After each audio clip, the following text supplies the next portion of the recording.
Algebra 2, Rational Expressions Scavenger Hunt. Today's assignment, we are going to go through and do some multiplication, division, addition, and subtraction rational expression problems. So if you want to, you can do just 8. 8 will be the assignment. If you want to do them all, you can get extra credit. So do 8 for full credit, or you can do them all for 2 points extra credit.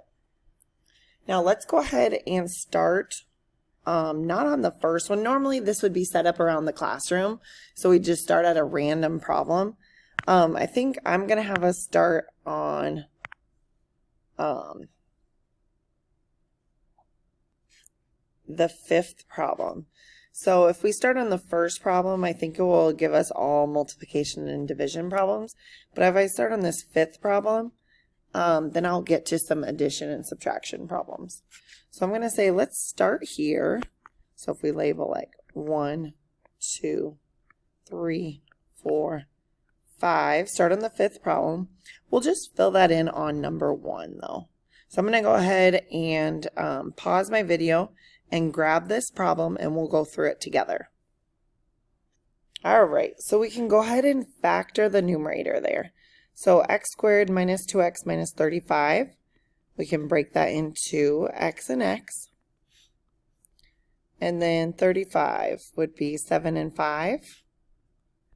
We want it to be a -2, so make the 7 the minus and the 5 the plus. For the denominator, we can take out, it looks like an x squared, and we're left with 2x minus 3. Okay, then we've got over here, if we take an x out, we're actually left with difference of squares. So we can actually factor that one a little bit further. So 4x squared minus 9, we can break that apart. 2x and 2x, 9, 3 and 3, 1 plus, 1 minus. Okay, and then in the denominator, we can take a 7 out. All right, now remember, any factors from the numerator that are the same can cancel with any from the denominator. So the 2x minus 3's can cancel, the x minus 7's can cancel. We have an x here that can cancel if you think of x squared as x times x. So the x and the x squared. So it'll just become x on the denominator. So let's see what we have here. So we have x plus 5 times 2x plus 3 over 7x. Looks like that's all we can simplify. Okay, so go ahead and find that answer on your sheet. All right, so x plus 5 times 2x plus 3 all over 7x. There's our answer right there that we just got. So previous answer.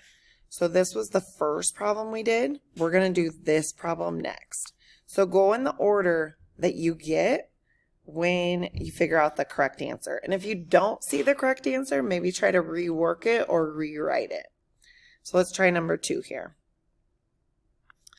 So we have -35x cubed y squared over 45x to the 5th y to the 3rd divided by 10x squared y over 18x cubed y to the 5th. So we're going to put that for problem number 2. All right, division. That means we need to flip the second one. So we're going to keep the first one. And you could simplify as you go if you want.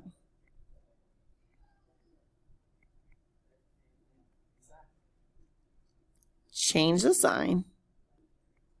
And flip the last one.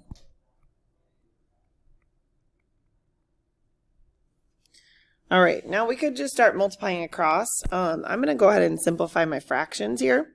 So 35 and 45, I can take a 5 out of those.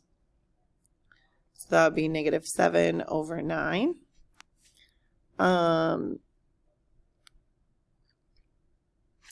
Maybe I'll do the 18 and the 10.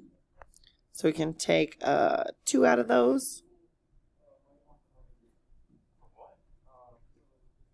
And then maybe I'll just multiply straight across just to see what we have, because this one's a little bit different since we don't have binomials. So I have -7 times 9 negative 63.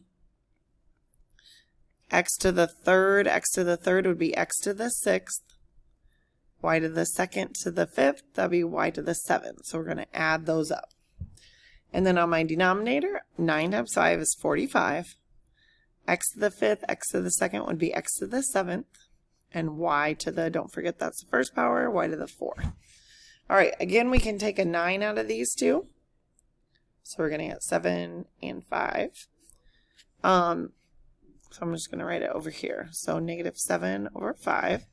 X to the 6th and x to the 7th, we can subtract those and write it where the bigger power was. So 7th power was in the denominator.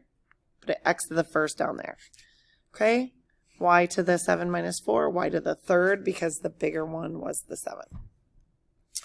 All right, so go ahead and look where that answer lies. All right, so here is our number 3 problem. All right, for this one, remember if there is no denominator, you can always put it over 1. So my first step would be to change it to a multiplication problem. And again, you could factor as you go here instead of waiting to flip it and then factor.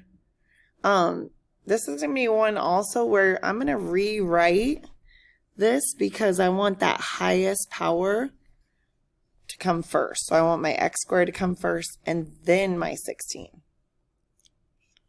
So as we start working through factoring this, we can factor the numerator into two binomials. The denominator, we can take a 10 out. Now this one up here is going to be 1 over. We can take a negative out, and then we can factor it difference of squares. So it's going to look something like that. So see if you can keep going from there. If you need more help, come into office hours. Remember, the directions on the sheet was to do 8 for full credit. And if you want to do them all, you can get extra credit. Make sure you're showing your work, all right? We'll see you guys later.